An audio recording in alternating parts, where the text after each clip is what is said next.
नमस्कार प्यारे विद्यार्थियों। आज हम बात करेंगे एनाटॉमी के सेकंड पार्ट की। तो देखो, फर्स्ट पार्ट को हम पहले कंप्लीट कर चुके हैं। अगर वो आपने वीडियो नहीं देखी है ना तो देख लेना, ठीक है। यानी कि फर्स्ट पार्ट और सेकंड पार्ट, यानी कि इसमें क्या 100 क्वेश्चन आंसर लिए हैं हमने। तो इससे आपकी लगभग लगभग एनाटॉमी पूरी हो जाएगी, ठीक है। और देखो, साथ में जितने भी एक्स्ट्रा फैक्ट होते हैं उनको हम देख ही लेते हैं, तो आपकी एनाटॉमी का अच्छा रिवीजन हो जाएगा। और इससे आपको जो भी आपका एग्जाम है ना वेटनरी से रिलेटेड, उसमें जरूर हेल्प मिलेगी। तो देखिए, इसमें पहला क्वेश्चन है, गाय में ट्राइपेड ईशियल ट्यूबरोसिटी क्या कहलाती है। यानी कि जो कैटल की जो ईशियल ट्यूबरोसिटी होती है ना, वो कैसी होती है, ट्राइपेड होती है। और जो ट्राइपेड होती है उसी को बोलते हैं पेनबोन, ठीक है। देखिए अगला क्वेश्चन है, एसिटाबुलम कैविटी का निर्माण करती हैं। तो देखो, एसिटाबुलम कैविटी कहाँ पाई जाती है, ये पाई जाती है हिप्पोबोन में। कहाँ पाई जाती है, हिप्पोबोन में पाई जाती है। तो देखो, हिप्पोबोन की 3 हड्डी होती हैं। कौन कौन सी होती हैं, इलियम, इशियम और पूबिस। ये तीनों हड्डियां मिलकर क्या बनाती हैं, एसिटाबुलम कैविटी बनाती हैं, ठीक है। और देखो, एसिटाबुलम कैविटी और फीमर का हेड मिलकर कौन सा जॉइंट बनाते हैं, तो वो बनाते हैं हिप जॉइंट। और हिप जॉइंट होता है वो वॉल एंड सॉकेट जॉइंट का उदाहरण होता है। देखिए अगला क्वेश्चन है, एसिटाबुलम कैविटी की सबसे बड़ी हड्डी होती है, तो ये होती है इलियम, ठीक है। यानी कि जो इलियम होती है वो सबसे बड़ी हड्डी होती है। और सबसे छोटी कौन सी होती है, तो वो पूबिस होती है। देखिए अगला क्वेश्चन है, मुर्गे की हिप्पोबोन में एक अतिरिक्त फोरामेन क्या कहलाता है। यानी कि जो मुर्गे की हिप्पोबोन होती है उसमें एक अतिरिक्त फोरामेन पाया जाता है और उस फोरामेन को बोलते हैं इलियोस्टेटिक फोरामेन, ठीक है। देखिए अगला क्वेश्चन है, trochanter minor, trochanter major and trochanter ridge किस हड्डी की विशेषताएं। तो ये विशेषताएं वो हड्डी की, फीमर हड्डी की विशेषताएं, ठीक है। अब देखो, यानी कि जो ट्रोकेंटर माइनर होते हैं, ट्रोकेंटर मेजर होता है और ट्रोकेंटर रिज, ये कौन सी हड्डी में पाए जाते हैं, तो ये पाए जाते हैं फीमर में। अब देखो, हम बात कर लेते हैं घोड़े की, ठीक है। यानी कि जो घोड़े की जो फीमर होती है उसमें क्या पाया जाता है, एक तो थर्ड ट्रोकेंटर पाया जाता है। क्या पाया जाता है, थर्ड ट्रोकेंटर पाया जाता है। और क्या पाया जाता है, यानी कि एक फोबिया कैपिटस पाया जाता है। क्या पाया जाता है, फोबिया कैपिटस पाया जाता है। जो घोड़े की जो फीमर होती है उसमें जो अधिक गहरा होता है, ठीक है। ये आपको ध्यान रखना है। देखिए अगला क्वेश्चन है, स्टाइपल जॉइंट पर पाई जाने वाली सेसमोइड बोन है। तो स्टाइपल जॉइंट पर पाई जाने वाली सेसमोइड बोन कौन सी होती है, पटेला होती है। और ये पटेला होती है जानवर के शरीर की सबसे बड़ी सेसमोइड बोन होती है। देखिए अगला क्वेश्चन है, घोड़े की पटेला किस आकार की होती है। तो घोड़े की जो पटेला होती है वो किस आकार की होती है, वो होती है चतुष्कोणीय, ठीक है। देखिए अगला क्वेश्चन है, पॉप्लिटियल नोच किस हड्डी में पाई जाती है। तो ये टिबिया एंड फिबुला में पाई जाती है। देखिए नवा क्वेश्चन है, हॉक जॉइंट पर फिबुला हड्डी का अवशेषी भाग क्या कहलाता है। तो वो कहलाता है लेटरल मेलियोलस। क्या कहलाता है, लेटरल मेलियोलस कहलाता है। तो देखिए अगला क्वेश्चन है, मुर्गे में टार्सल बोन, टार्सल बोन होती हैं वो पिछले पैर में पाई जाती है, ठीक है। तो संख्या कितनी होती है, तो टार्सल बोन की संख्या होती है 0। कितनी होती है, 0। यानी कि ऐसे कह सकते हैं कि मुर्गे में टार्सल बोन अनुपस्थित होती हैं। अब देखो, हम गाय की बात करें तो गाय में टार्सल बोन की संख्या कितनी होती है, 5 होती है। और घोड़े में कितनी होती है, 6 होती है, ठीक है। और जो डॉग और जो सुअर होता है उसमें होती है 8। देखिए अगला क्वेश्चन है, ट्यूबरकलोसिस एंड सस टेंटिकुलम ताली किस हड्डी की विशेषता है। तो ये फिबुलर टार्सल हड्डी की विशेषता है। ये आपको ध्यान रखना है, ठीक है। यानी कि हड्डी की विशेषता होती है वो एग्जाम में पूछ ली जाती हैं। देखिए अगला क्वेश्चन है, अशुद्ध रक्त लेकर जाने वाली धमनी कौन सी है। अशुद्ध रक्त लेकर जाने वाली धमनी कौन सी है। तो देखो, फुफ्फुसी धमनी, यानी कि जो पल्मोनरी आर्टरी होती है ना, वो ऐसी आर्टरी है जिसमें क्या है, अशुद्ध रक्त बहता है। देखिए समझिए, जो सभी धमनी होती हैं, ठीक है, सभी जो धमनी होती हैं उनमें कैसा कैसा रक्त बहता है, उनमें बहता है शुद्ध रक्त। कैसा बहता है, शुद्ध रक्त। जबकि जो पल्मोनरी आर्टरी है, पल्मोनरी धमनी ऐसी धमनी है जिसमें अशुद्ध रक्त बहता है। अब देखिए 13वां क्वेश्चन है, वह सिरा जिसमें शुद्ध रक्त बहता है। अब देखो, जो सभी सिरा होती हैं उनमें कैसा रक्त बहता है, अशुद्ध रक्त, ठीक है। सभी जो सिरा होती हैं, वेन्स होती हैं, उनमें अशुद्ध रक्त बहता है, ठीक है। और जबकि जो पल्मोनरी जो वेन होती है या फुफ्फुसीय सिरा होती है उसमें शुद्ध रक्त बहता है। तो ये दोनों अपवाद हैं, ये आपको ध्यान रखने, ठीक है। देखिए अगला क्वेश्चन है, शरीर में रक्त का शुद्धिकरण यानी कि प्यूरिफिकेशन होता है ब्लड का, वो कहाँ पर होता है, किसके द्वारा होता है। तो देखिए, जो ब्लड का जो प्यूरिफिकेशन होता है वो होता है लंग्स में, ठीक है, फेफड़ों के द्वारा किया जाता है। अब प्यूरिफिकेशन ब्लड का मतलब यही है कि जो ब्लड है उसमें ऑक्सीजन का मिलना, ठीक है। यानी कि कह सकते हैं कि ऑक्सीजनेटेड जो ब्लड होता है उसको ही बोलते हैं हम प्यूरिफिकेशन, ठीक है। देखिए अगला क्वेश्चन है, शरीर में रक्त का फिल्ट्रेशन किसके द्वारा किया जाता है? तो देखिए दोनों क्वेश्चन बहुत अच्छे हैं और कन्फ्यूजन क्वेश्चन है। यानी कि एक तो पूछ रहा है फिल्ट्रेशन और एक पूछ रहा है शुद्धिकरण। तो दोनों में अंतर क्या है? शुद्धिकरण का मतलब तो ये होता है कि जो ब्लड है उसमें ऑक्सीजन का मिलना, और फिल्ट्रेशन का मतलब यह है क्या? रक्त का छानना। ठीक है, तो रक्त का जो छनन होता है, फिल्ट्रेशन होता है, वो कहाँ होता है? किडनी में होता है। ठीक है, ध्यान रखना है आपको। देखिए अगला क्वेश्चन है, एक ही केवल एक ही दिशा में रक्त का परिसंचरण किसके द्वारा होता है? तो देखो जो हार्ट होता है ना, हार्ट में क्या पाए जाते हैं? बाल्व पाए जाते हैं, ऐसे पाए जाते हैं बाल्व। ठीक है, ऐसे बाल्व पाए जाते हैं। तो ये बाल्वों का क्या काम होता है? यानी कि जो ब्लड होता है ना उसको एक ही दिशा में बहने देना। ठीक है, जो ब्लड होता है उसको एक ही दिशा में बहने देना, यानी कि इधर से ब्लड जा तो सकता है लेकिन वापस नहीं आ सकता। तो ये काम किसका होता है? ये होता है बाल्व का। ठीक है, देखिए अगला क्वेश्चन है, भ्रूण में रक्त का शुद्धिकरण किसके द्वारा होता है? जो भ्रूण होता है उसमें जो ब्लड का प्यूरिफिकेशन होता है वो किसके द्वारा होता है? तो वो प्लेसेंटा के द्वारा होता है। देखिए अगला क्वेश्चन है, भ्रूण में प्लेसेंटा में अशुद्ध रक्त किसके द्वारा लाया जाता है? तो ये भी अपवाद ही है, तो वो हो गई अम्बिलिकल आर्टरी। ठीक है, अम्बिलिकल जो आर्टरी होती है वो ऐसी आर्टरी होती है जिसमें अशुद्ध रक्त बहता है, और एक होती है अम्बिलिकल वेन जिसमें शुद्ध रक्त बहता है। ठीक है, ये दोनों ध्यान रखने हैं आपको। देखिए अगला क्वेश्चन है, अम्बिलिकल वेन में किस प्रकार का रक्त परिसंचरित होता है? तो अम्बिलिकल वेन में कैसा हो जाएगा? शुद्ध रक्त हो जाएगा। ठीक है, ये अम्बिलिकल वेन और अम्बिलिकल आर्टरी ऐसे ही है जैसे पल्मोनरी आर्टरी और पल्मोनरी वेन थी। तो कैसा रक्त हो जाएगा? शुद्ध रक्त हो जाएगा। ठीक है, देखिए अगला क्वेश्चन है, भ्रूण के परिसंचरण में पाए जाने वाले थ्री संट कौन कौन से हैं? तो थ्री संट हो जाएंगे, एक तो हो जाएगा डक्टस वेनोसस, एक हो जाएगा फोरामेन ओवाल, और एक हो जाएगा डक्टस आर्टरियोसस। तो देखो ये जो तीन संट हैं ये क्या काम करते हैं? यानी कि भ्रूण अवस्था में यानी कि जो वो होते हैं लंग्स। ठीक है, यानी कि भ्रूण अवस्था में जो फेफड़े होते हैं वो क्या होते हैं? विकसित नहीं होते हैं, पूर्ण विकसित नहीं होते हैं। और जो यकृत होता है, लीवर होता है, वो भी पूर्ण विकसित नहीं होता है। तो होता क्या है, अब विकसित नहीं होते हैं तो रक्त का शुद्धिकरण लंग्स में तो हो नहीं सकता। ठीक है, तो ये जो तीन संट होते हैं ये क्या करते हैं? यानी कि जो फेफड़े और यकृत को क्या करते हैं? बाईपास करने का काम करते हैं। क्या करते हैं? बाईपास करने का काम करते हैं। तो इनको बोलते हैं हम थ्री संट। देखिए अगला क्वेश्चन है, दायां एवं बायां आलिंद के मध्य पाए जाने वाला छिद्र क्या कहलाता है? तो ये कहलाता है फोरामेन ओवाल। क्या कहलाता है? यानी कि जैसे मान के चलो ये क्या है? हार्ट। ठीक, ये हो गया, ये दायां आलिंद हो गया। ठीक है, और ये बायां आलिंद हो गया। तो इनके बीच में क्या पाया जाता है? छिद्र पाया जाता है। इसको बोलते हैं क्या? Foramen oval. और ये क्या काम करता है? यानी कि रक्त को डायरेक्ट इधर सप्लाई करता है, यानी कि उधर जाने नहीं देता है, लंग्स में जाने नहीं देता है। देखिए अगला क्वेश्चन है, रूमिनेंट्स जानवरों में किडनी की आकृति कैसी होती है? तो वो होती है बीन शेप, यानी कि सेम के आकार की होती है। देखिए अगला क्वेश्चन है, रूमिनेंट्स जानवरों में फ्लोटिंग किडनी कहलाती है। तो फ्लोटिंग किडनी किसको बोलते हैं? लेफ्ट किडनी को बोलते हैं। फ्लोटिंग किडनी का मतलब क्या है? कि तैरती हुई किडनी। ठीक है, तैरती हुई किडनी। अब इसको तैरती हुई किडनी क्यों कहते हैं? अब देखो आप सभी जानते होंगे कि जो रूमन होता है वो लेफ्ट साइड में होता है, और हम बात भी किसकी कर रहे हैं? लेफ्ट किडनी की। तो यानी कि जो रूमन में क्या होते हैं, रूमन की जो मोटिलिटी होती है, गति होती है, वो कितनी होती है? 3 साइकिल प्रति 2 मिनट। तो रूमन में क्या होता है? संकुचन और फैलाव होता है ना, तो इसके कारण जो लेफ्ट किडनी होती है उसकी स्थिति होती है, वो पोजीशन होती है, वो चेंज होती रहती है। तो इसीलिए इसको बोलते हैं हम फ्लोटिंग किडनी। ठीक है, देखिए अगला क्वेश्चन है, घोड़े की दाई किडनी यानी कि जो राइट किडनी होती है वो किस आकार की होती है? तो ये बहुत मोस्ट है, आपको ध्यान रखना है। यानी कि जो घोड़े की जो राइट किडनी होती है ना वो होती है हार्ट शेप, यानी हृदय के आकार की, और जो लेफ्ट किडनी होती है वो वीन शेप होती है। ठीक है, देखो क्वेश्चन सभी अच्छे हैं, आपको अच्छे से ध्यान रखना है, कंफ्यूज नहीं होना है। अगर आपको किसी भी प्रकार की कोई दिक्कत हो ना तो आप कमेंट करके पूछ लिया करो। ठीक है, देखिए अगला क्वेश्चन है, शरीर की सबसे बड़ी ग्रंथि है यानी कि लार्जेस्ट ग्लैंड ऑफ बॉडी, वो कौन सी हो जाएगी?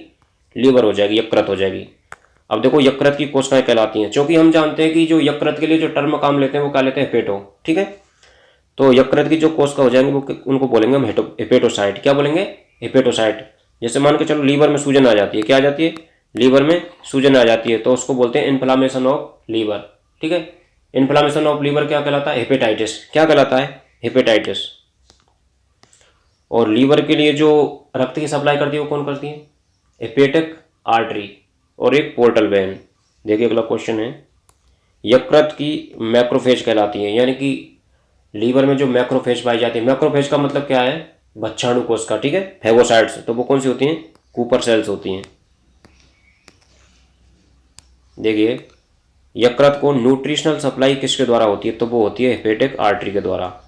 अगला क्वेश्चन है, रूमिनेंट्स जानवरों में यकृत के लूप्स की संख्या कितनी होती है, तो वो होती है 4 लूप्स। लूप्स का मतलब क्या होता है, खंड, ठीक है, लूप्स का मतलब क्या होता है, यानी कि यकृत के 4 खंड पाए जाते हैं उनमें।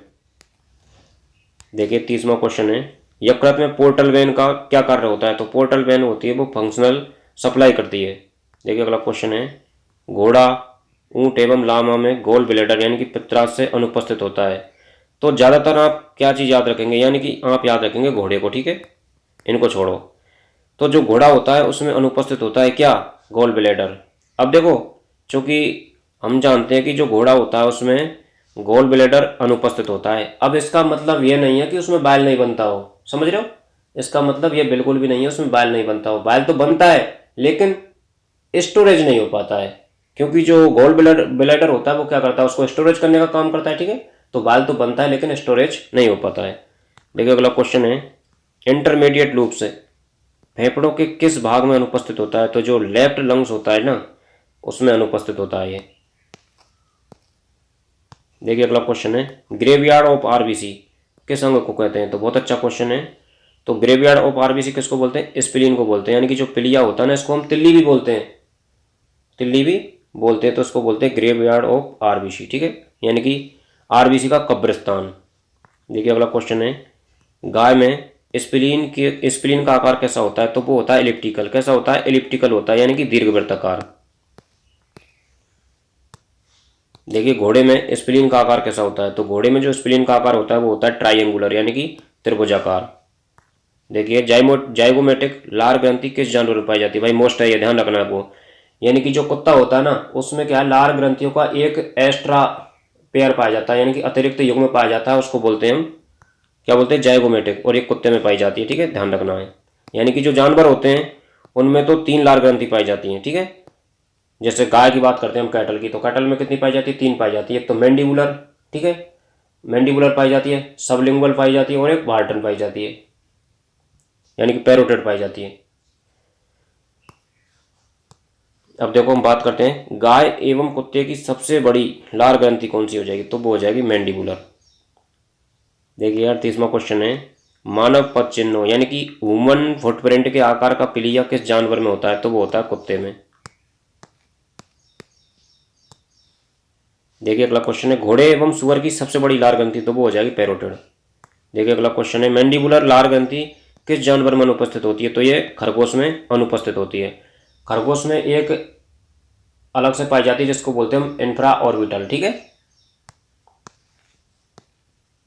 देखिए पैरोटिड लार ग्रंथि किस नलिका के द्वारा खुलती है, तो देखो जितनी भी ये जो लार ग्रंथि पढ़ रहे हैं ना हम, ये कैसी होती हैं, ये होती है एक्जोक्राइन ग्लैंड। क्या होती हैं, एक्जोक्राइन। एक्जोक्राइन का मतलब ये है बाह्य स्रावी ग्रंथियां। बाह्य स्रावी जो ग्रंथि होती हैं वो अपने स्राव को कहाँ छोड़ती हैं, नलिका के द्वारा किसी स्थान पर छोड़ती हैं, ठीक है।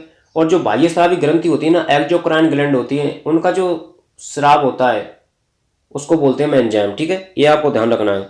तो देखो जो पैरोटिड जो ग्रंथि होती है वो एक्सटेंशन नलिका के द्वारा अपने स्राव को छोड़ती है। देखिए अगला क्वेश्चन है, शरीर का सबसे बड़ा अंग है, तो शरीर का सबसे बड़ा अंग क्या होगा, स्किन हो जाएगी, त्वचा। देखिए पोल्ट्री एवं सुअर एवं खरगोश में पसीना ग्रंथि होती हैं, तो ये इनमें अनुपस्थित होती हैं, ध्यान रखना है, ठीक है। यानी कि जो पोल्ट्री होता है, खरगोश होता है, शुअर होता है, इनमें शूट ग्लैंड होती हैं वो एब्सेंट होती हैं। देखिए मैंडिबुलर लार ग्रंथि किस नलिका के द्वारा अपने स्राव को छोड़ती है, तो हम पहले ही बात कर चुके हैं कि जो सेलेवरी ग्लैंड होती हैं वो कैसी होती हैं, एक्जोक्राइन होती हैं, ठीक है। और जो मैंडिबुलर होती है वो वार्टन डक्ट के द्वारा अपने स्राव को छोड़ती है।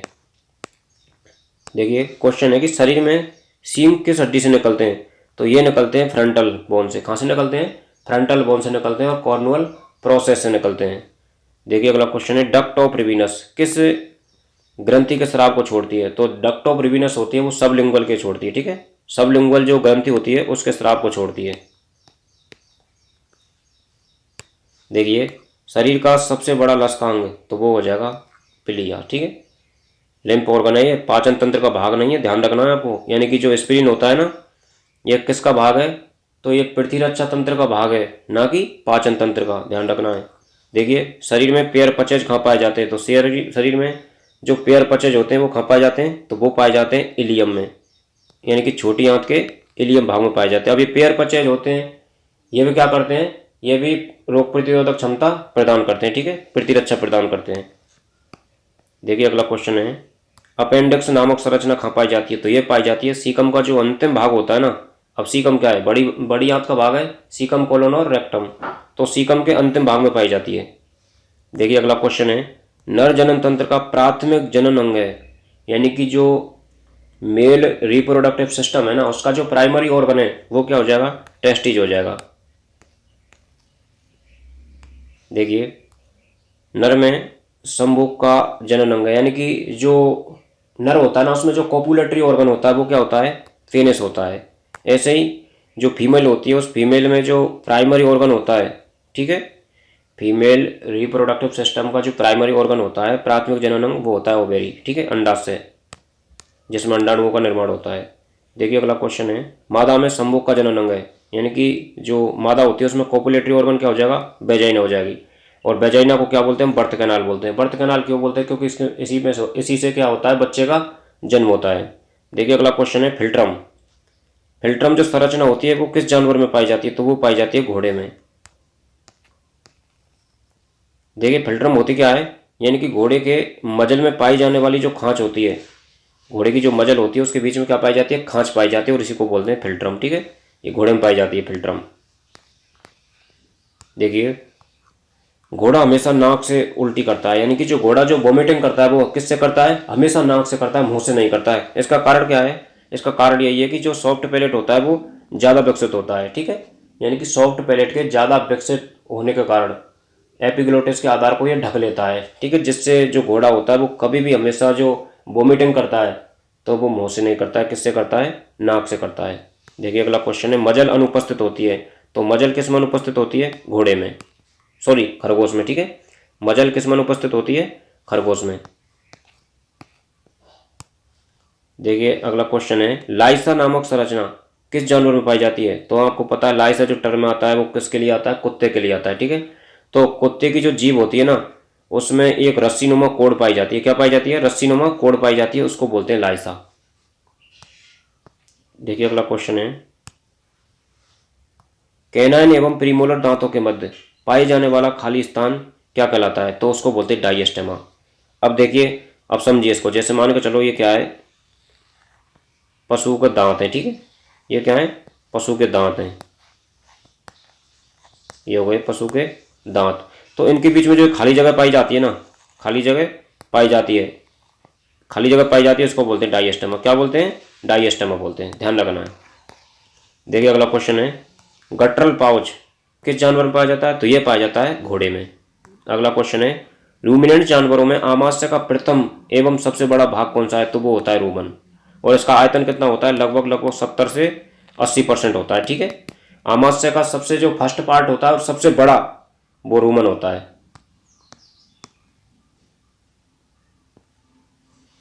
देखिए अगला क्वेश्चन है, रूमिनेंट जानवरों में भोजन का किण्वन आमाशय के किस भाग में होता है, तो जो भोजन का किण्वन होता है यानी कि फर्मेंटेशन होता है वो कहाँ होता है, रूमन के अंदर होता है। और देखिए रूमन का जो पीएच होता है वो कितना होता है, 6.5 से 6.8 होता है, ठीक है, ये ध्यान रखना है आपको।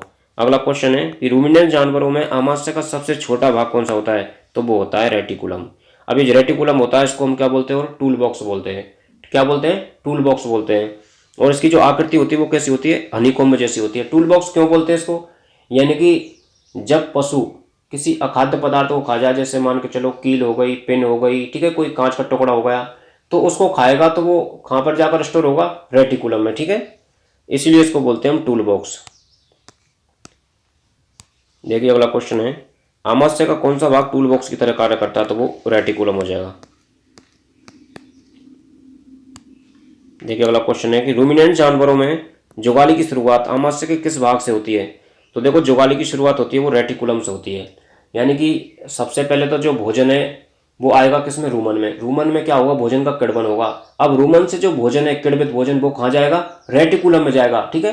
अब रेटिकुलम में जाने से, जब भोजन रेटिकुलम में जाएगा तो रेटिकुलम से वापस किस में आएगा, मुंह में आएगा, उसी को बोलते हैं जुगाली। यानी कि वहीं से क्या होती है, जुगाली की शुरुआत होती है। ठीक है, यानी कि जो भोजन रेटिकुलम से जो कड़वित भोजन मुंह में आता है उसको बोलते हैं कड़, और आने की जो प्रक्रिया होती है उसको बोलते हैं रिगर्जिटेशन। ठीक है, ये हम पहले ही बात कर चुके हैं, पिछली वीडियो में आप देख सकते हैं उनको।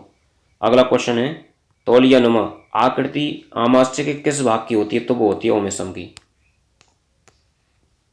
देखिए अगला क्वेश्चन है, ट्रू स्टोमक इनकी सत्तामाशय किसे कहते हैं, तो इसको बोलते हैं हम एवोमेशम को। इसका पीएच होता है वो कितना होता है, 2 होता है। देखिए अगला क्वेश्चन है, एवोमेशम में पाई जाने वाली कोशिकाएं कौन कौन सी होती है। देखो एक तो चीफ सेल्स होती हैं और एक पैराइटल सेल्स होती हैं।